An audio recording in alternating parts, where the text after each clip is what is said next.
ในขออีกทีสิคะยังจำได้ไหมคาแรคเตอร์แบบนั้น ได้ครับจนเกลียดกินเหล้าจนเกลียดกินเหล้าจนเกลียดโอ้ยเส้นสมองจะแตกพ่อผมไม่สบายผมออกมาทำนาแล้วก็กลับไปเรียนใหม่มัธยมใหม่ ก็เรียนไม่จบด้วยความที่ไม่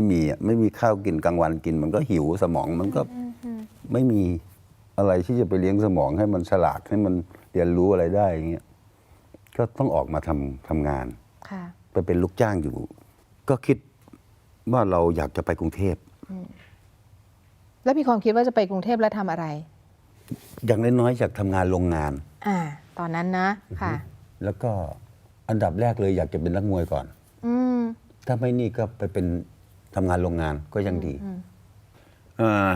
หลังจากนั้นผมจะไปสมัครเป็นนักมวย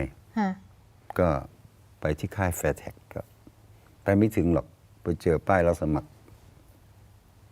ช่างเชื่อมก็เลี้ยวไปตรงนั้นเขารับก็เอาก็เลยทำตรงนั้นไม่ไปถึงค่ายมวยช่างเชื่อมก็เอาครับจนมีเขาประกาศรับสมัครตัวประกอบหนังต่างประเทศจำได้ว่าเรื่องอะไรไส้ง่อนไส้ง่อนตัวประกอบวันละ800วันละ1,000เฮ้ยมีด้วยเหรอวะมีตังค์เยอะเลยนะเดินผ่านเฉยๆแต่ไปก็ไม่สมัครหรอกเพราะว่าไม่มีตังค์สมัครก็ไปมองเขาทำอะไรกันมีเอกสารต้องเสียตังค์150 บาทแน่เรื่องนั้นไม่ได้ไม่เป็นเล่นเป็นหนังดาบพวกโอรสหมาป่าหนังเจ้าอะไรนู่น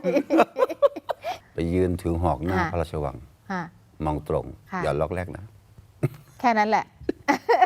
ใช่ความจริงผมเป็นสตันท์แมนเล่นเป็นสตันท์แมนหลังจากที่เป็นตัวประกอบแล้วเราก็มองดูว่าผมเราไม่ชอบเขาเรียกตัวประกอบอะไรเงี้ยมันรู้สึกว่ามันดูมันต้อยต่ำใช่ไหมมันต้อยต่ำยังไงไม่รู้อ่ะอันดับแรกที่จะทำผมตั้งใจจะทำคือผมอยากให้คนทั้งประเทศรู้จักผมก่อนเรื่องเงินยังไม่ต้องคิดผมคิดว่ามันควรจะต้องตามมาได้เรื่องเงินต้องมีชื่อเสียงก่อนคือมันต้องมีผลของงานก่อนเพราะว่าค่าของคนมันอยู่ที่ผลของงานไงคือความจริงผมมาทำตรงส่วนธุรกิจที่ผมทำในส่วนของลูกค้าประชาสัมพันธ์สร้างความเชื่อมั่นให้กับลูกค้าว่าคุณมาซื้อที่ดินเราแล้วเขาไม่โกงหรอกนะเขาไม่โกงเขาไม่ที่นี่เขาเป็นของจริงไม่ใช่แบบว่ามาหลอกลวงเอาเงินลูกค้า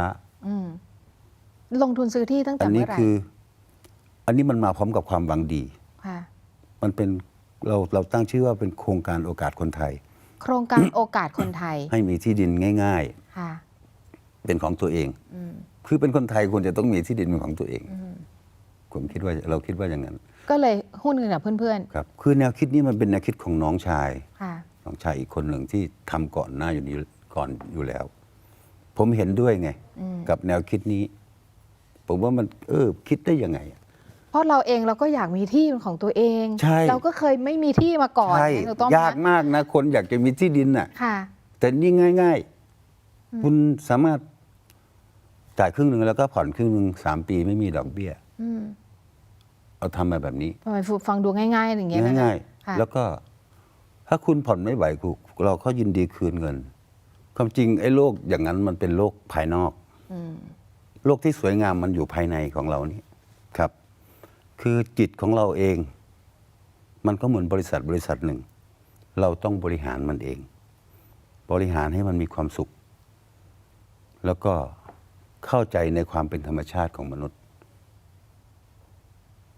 มีหน้าที่มนุษย์มีความอยากมนุษย์ก็ตามรับผิดชอบกับความอยากของตัวเองร่ำไป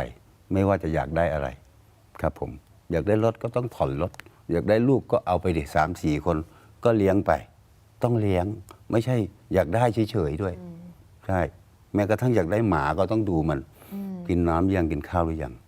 เพราะฉะนั้นก็ทำหน้าที่ของตัวเองให้ดีแล้วก็คิดบวกครับผม